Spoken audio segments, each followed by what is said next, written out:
Water cannons fired, tasers used on students, at least 2 injured and 9 of them arrested, including the SRC president. Well, that's the summary of events at a demonstration by the country's law students protesting what they term the unjust examination policy, which has led to mass failures.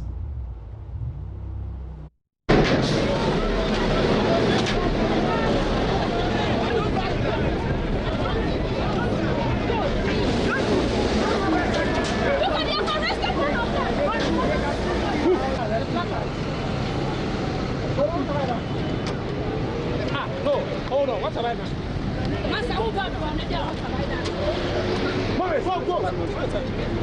Come!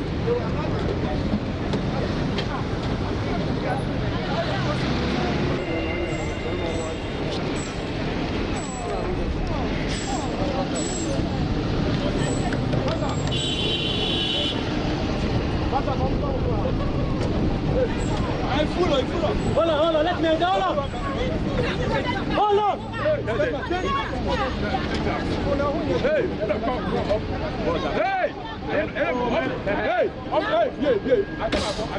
What you're seeing there, that's police using water cannons and tasers to disperse the crowd, actually also making those arrests there.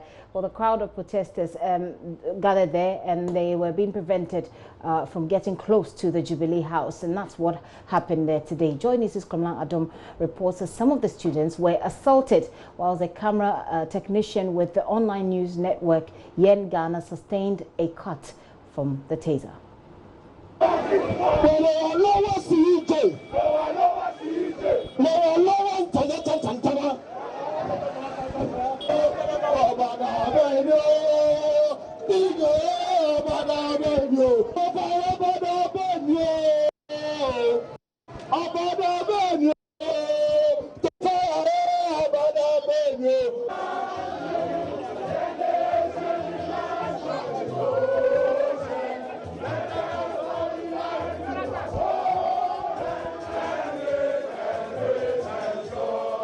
So the march is proceeding steadily.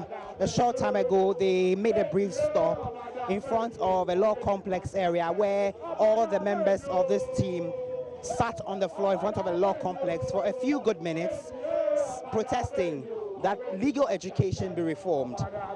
After that brief stop, there was a chant of Arise Ghana Youth, after which there was an announcement by leadership of the demonstration that they're going to make a brief stop at the Attorney General Ministry of Justice's office to hand over a petition to him. And then from there, the process will continue to the Flagstaff or Jubilee House.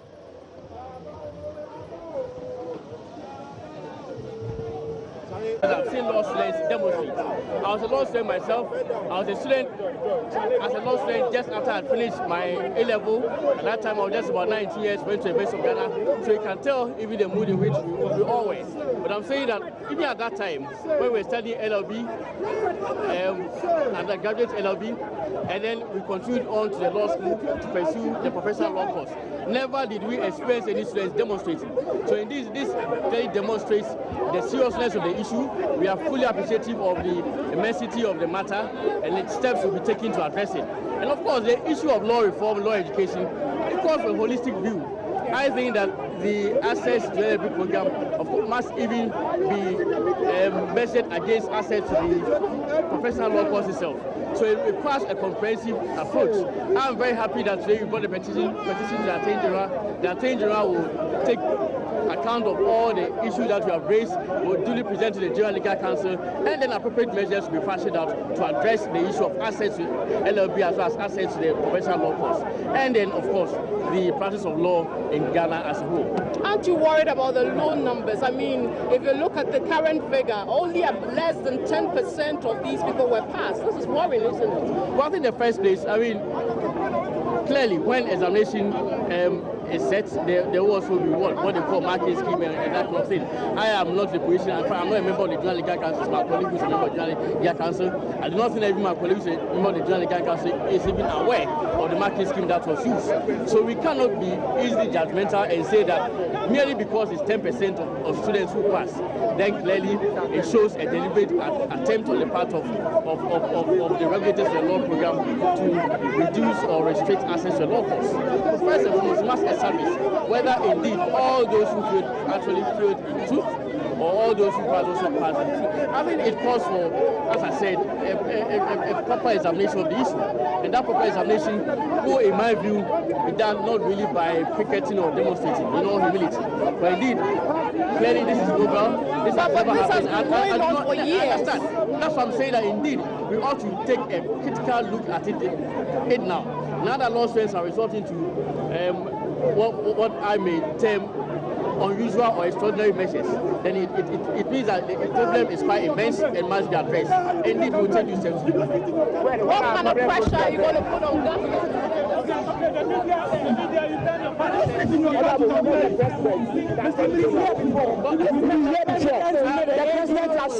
Unfortunately, I'm not even attending the General Legal Council. I'm not positioned to give those timelines. So, but of course, I'll take it up. I mean, you answer. So we'll deal with it.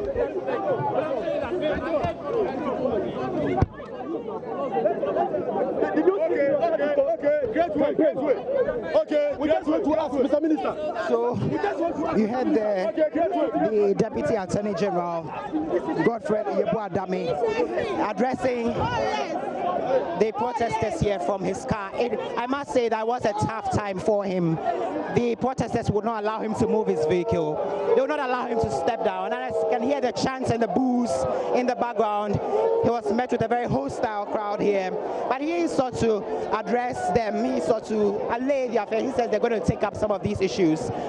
But it doesn't appear to have sat down well with the hundreds who have been participating in this protest so far. And they are booing and chanting and hooting at him as his vehicle makes an appearance away from here. Let me now speak to Bernard Mona. I see that he's part of a protest. Hello, welcome, Mr. Bernard Mona. Good morning. Why did you decide to join this protest? This is a protest to ensure that justice delivery in our country is enhanced. It is coming at a time when the Chief Justice has become a threat to justice and legal education in our nation.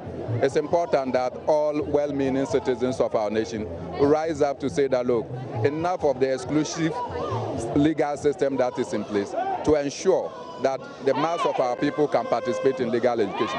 What we hear the Chief Justice say is that legal education should be restricted and that a chunk of our society should be denied the opportunity to access legal education.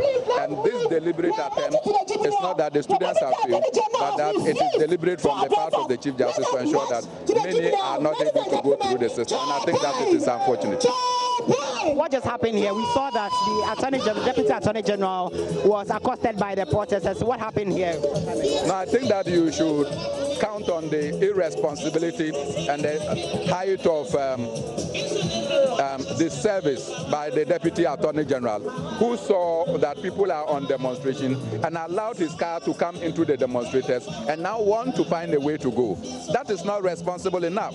You are a Deputy Attorney General. You know that people are struggling for the same opportunity that you have today to become a lawyer. It is not because probably you were too intelligent, that is why you graduated to become a lawyer. But probably the opportunities as we are denied today were not in existence at the time you became a lawyer. So when people are on their demonstration peacefully, you cross them with your vehicle and you expect that they should allow you to go. It means that you wanted to provoke them.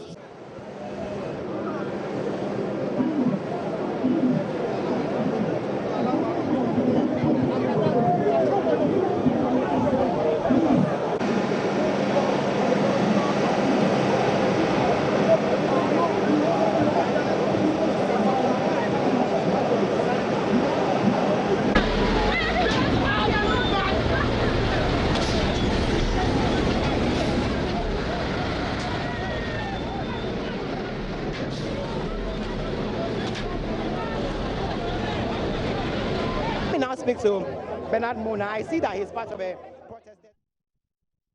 Good morning. Why did you decide to join this protest? This is a protest to ensure that justice delivery in our country is enhanced.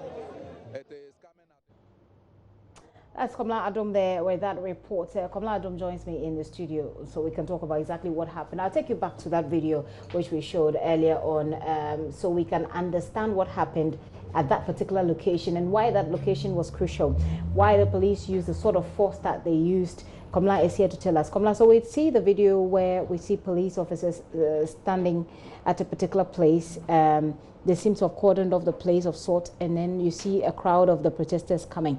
Explain to us what is happening around this place at that time. So this place is just close to the Afrikiko restaurant, and so once the protesters got there, they met the police deployment already cordoning off the area, sort of, with the crowd control vehicles already stationed in the center of the road before they got there. And then when they got their leadership, sought to find out why the police were preventing them. Is this the place? Yes, precisely. Okay. And so from here, the Jubilee House is just 100 meters away from here. Okay. And so that was where the police met them. Okay. And told them, no, you're not going to be allowed to go through here because we do not have an idea that you were going to come here. Okay. So does that mean that this route at which these people who have been arrested, and we'll talk about these arrests, does it mean that this group at this particular route was not a part of the original route? From the communication we had, even last week, even before today, we knew that the protesters were going to march through the principal street of Accra and present a petition to the presidency. The presidency is the Jubilee House. Okay. That was the communication as of last week. And even this morning, that was the same communication that was given to the members of the group who were embarking on this protest. So they were supposed to go through the Arts Center area, go through the ministries area, go through Rage, move, and then the end at the Jubilee House where they were supposed to give that petition. In fact, the stop they made at the Attorney General's office was not part of their plan. Okay. From my interaction with the leadership of the group. Okay. But they had to pass by, make a stop there because, of course, the Attorney General and the ministry is very key in terms of legal education in the country. So they had to make a brief stop there. Okay, we'll be talking to the representative of the law student to find out what the route was. What did they agree on the with the police on? But let's talk about what happened then. At this point, they are trying to get to the presidency. The police have set off, you know, some sort of restricted area. So they say you cannot go beyond this boundary. But did they refuse, and did they try to go anyway? Was that when the police decided to deploy the water cannon? So at this point, the leadership of the group had made a move to speak to the police, because when we got there, we saw the police making a move towards them in their numbers, holding hands, coming towards them. And so the leadership of the group that was on this march also sort of went close to the police and met them and asked why the deployments, why the crowd control vehicles, why the water cannons, and etc. And they said they had no information that they were going to come to the Jubilee House. Okay. And so as a matter of fact, they had made no provisions for them to get to the Jubilee House. So they were preventing them from going beyond that point to the Jubilee House. So that was when the agitations began. The members of the group would not listen. They said it was their rights to protest, and they had made this clear to the police, and so they had to move beyond the point. And that was where it was resisted by the police. And so let's look at this situation. We see this gentleman who initially is held. He's asking, what have I done? What have I done? And then they keep pushing him. In fact, one of the police officers, a female police officer, makes a very interesting remark there, which shows there's no tolerance for your questions. At this point, gentlemen, just enter, you've been arrested. Are these the leadership of the protesters who tried to approach the police about what was happening? Are these guys, this one and the gentleman wearing the white? So earlier, the SRC president for the Ghana School of Law, Jonathan Alua, was arrested. He was pulled into that vehicle as well, and two other leadership of the protest, they are the conveners of the march. They were bundled into the vehicle. I guess the police said they were defying their orders, because at a point the police had to deploy the tasers, you know, and using the water cannons just to drive the people away. And so once the water cannons were being dispensed, then the people were making a retreat and going backward. It brought, you know, vehicular movements to a halt, and police say the protests couldn't have disrupted movement, so they had to pull the crowd to one side and ensure that the vehicles were moving. So that was where the confrontation began. Well, we'll get to speak to the representative, like I said, of the Ghana Law School. We'll find out from them what was the agreed route. Did they breach any agreement? By the way, protesting is a constitutional right. You have the right to protest. All you have to do is notify the police. And so we'll find out from them whether or not they breached any of the agreements they had with the police as far as the route is concerned. We'll also find out from them what has happened to their members who were arrested. We're trying to get through to the police to find out from the police whether they consider the force used appropriate, whether it is commensurate to the actions of the protesters. Komla is still here with me. Komla, let's talk about injuries. We know that even journalists or reporters were not spared. Absolutely not. So at least I saw 2 people who were injured in the confrontation, and I saw a cameraman of a cable, an online news portal, VN.com. He was also injured. He had a cut to his right arm. So according to the account of the reporter who was with the cameraman at the time of the incident, the policeman in question had to pull out what he described as a shocker at the point, and then ask them to move in a direction. Before they could say jack, the thing went off and then hit his right arm, and so he had a cut over here. And after that, the police bundled him into their vehicle, saying they were taking him to a hospital. But the reporter says that was unacceptable. He had to get explanations why they are taking the man away, where exactly they are taking him to. Initially, he told me that the police were even denying that he ever injured the individual, even though the cut was visible on his right arm. So one of the media personalities was injured in this process, as well as 2 protesters were injured in this process. Did the police finally take the reporter, the camera technician, away? Yes, we saw that the vehicle moved away. They said they were taking him to the police hospital, but we didn't follow through. So we okay, we're yet to find out. We'll be following up on that certainly. But whilst this was going on, there was one of the deputy chief of staff was passing by. Tell us about that moment as well. So just when the police was dispensing the water, a black vehicle pulls up, and then the glasses roll down, and then here is the deputy chief of staff. He was shocked. He called on the police commanders around the area at the time, demanding what was going on, because he said it was unacceptable, and he told them that they should allow the protesters to come to the Jubilee House and meet him. That's Abu Jinapor speaking there. Yes, he says they should allow them to move in and then present their petition so that they will take it and then study the content. So he told the commander that? He told the commander, and the commander refused? So once he was backing out those instructions, the leadership of the protesters also sort of beat a retreat, went to one side and insisted that they were not going to move. They were not going to move to submit the petition. I mean, what I'm trying to find out, I mean, and I'm sure that viewers will be interested, is whether or not once the deputy chief of staff makes that comment and says, well, allow them to come in to present their petition, whether that actually the commander listened to him at all. He would have listened, because from where his vehicle pulled up to where the Jubilee House is quite a distance. And so after backing out the instructions, his vehicle, left the area. And so the police sort of went back, going to speak to the leadership of the protesters. And that was the point. They said they were not going to move anymore to present the petition, because their members had been arrested. I'll come back to you, Komla. Etc. I'll come back to you, Komla. But Regina Amega is on the line. She is one of the conveners of this protest. Regina, thanks for your time this afternoon. Hello. Very well. Regina, we're just learning that some of your colleagues who were arrested are still in police custody. Let's confirm, first of all, the number of people arrested. Yes, Matilda, yes, indeed. 9 of our colleagues have been arrested, and they're currently at the Central Police Station. They are with our lawyers. No charges have been preferred against them. So we are actually on our way there now to go and see what is the hold-up, why they haven't been released yet, as of now.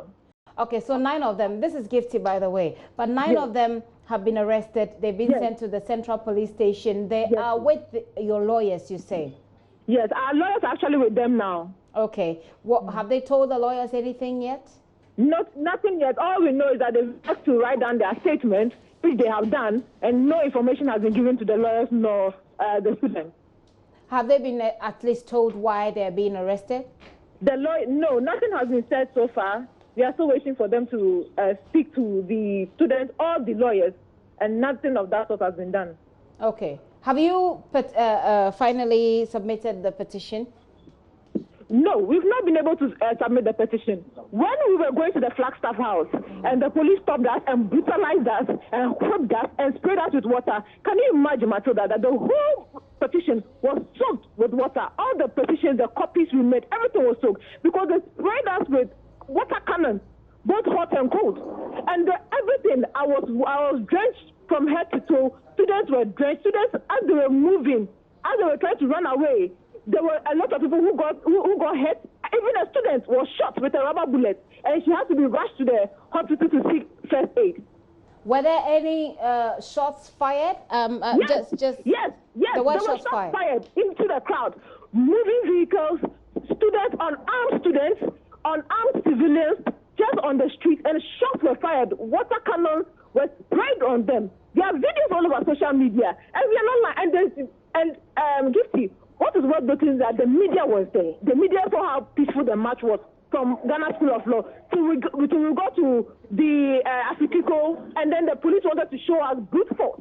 They wanted to show us brute force just because we as citizens of this nation wanted to present a petition to our president. So let's come to the terms upon which, now, first of all, I have made the point that protesting or demonstrating is a constitutional right, and you as legal students, you know that even better than us. So you know that it is your right, but then you also need to notify the police, which I believe you did. Let's look at the route that you agreed upon with the police. What was the agreed route? So when we met with the police, we informed them 10 clear days, and then 2-3 days to our demonstration, they called us that they couldn't give us enough manpower and that we should cancel our demonstration. And we told them that no. How can we cancel a demonstration, a peaceful protest, on a set day without any reason? And they went round and round the issue and asked us to come and renegotiate with them again. We told them that no, we already have a date set. We wrote back to the police to reaffirm at our date that, look, 7th October, lectures have been cancelled. Students are coming from UCC and KNUST. All this travel, logistics have been procured. So please, come and get leaders. A single policeman would have been there, even without any police officer during the morning. It was a peaceful march. I kid you not, it was a peaceful. The media was even shocked that those students who are in red and are even demonstrating so peacefully, only for us to get to Flagstaff House. And at the Flagstaff House, leadership tried to engage police officers that, look, if you don't even want us to go further, leadership, 3 or 4 of us want to go ahead and present it to the Flagstaff House.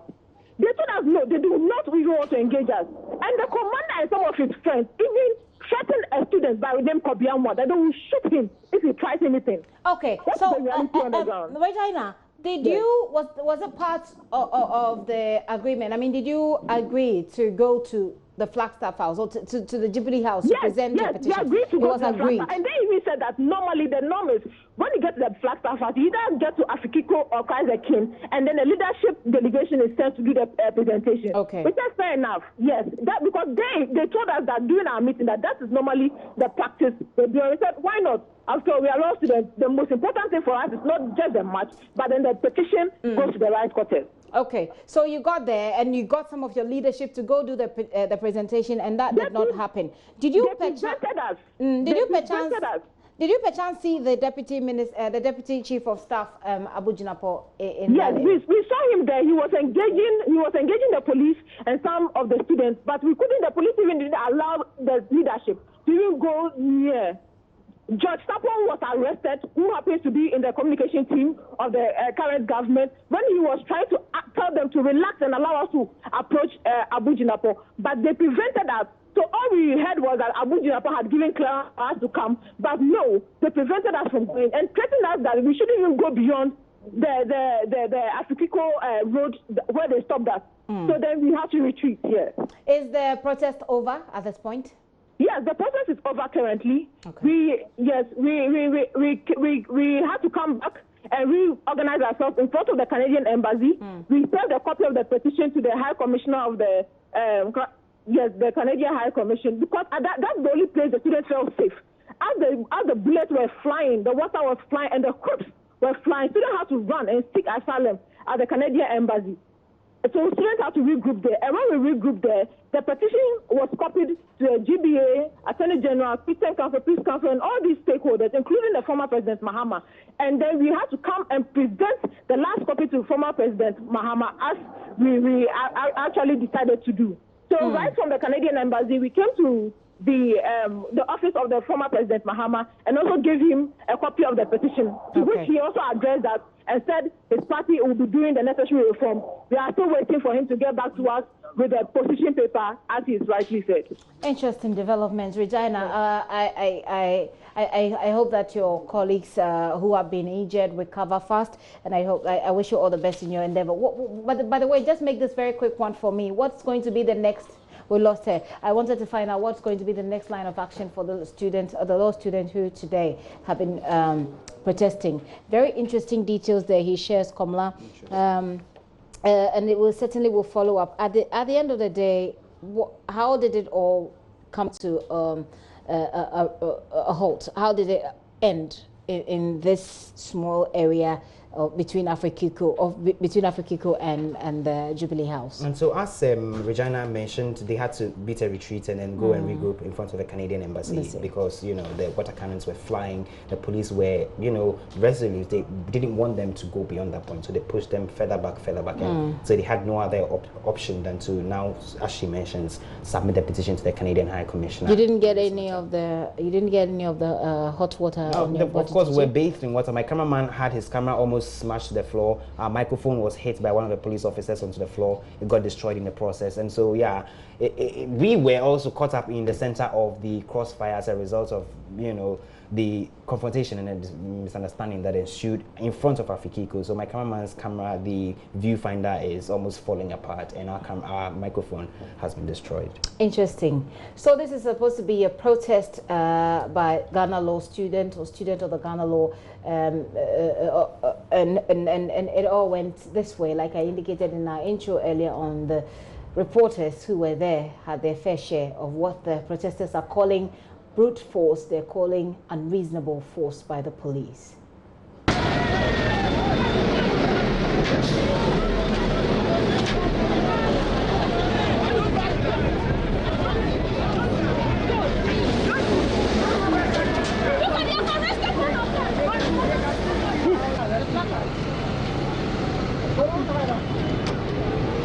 No, hold on. What's the right now?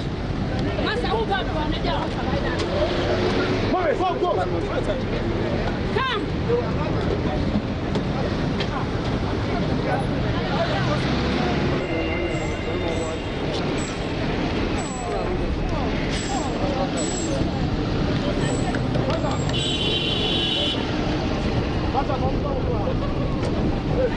I'm full. Hold on. Let me down. Hold on.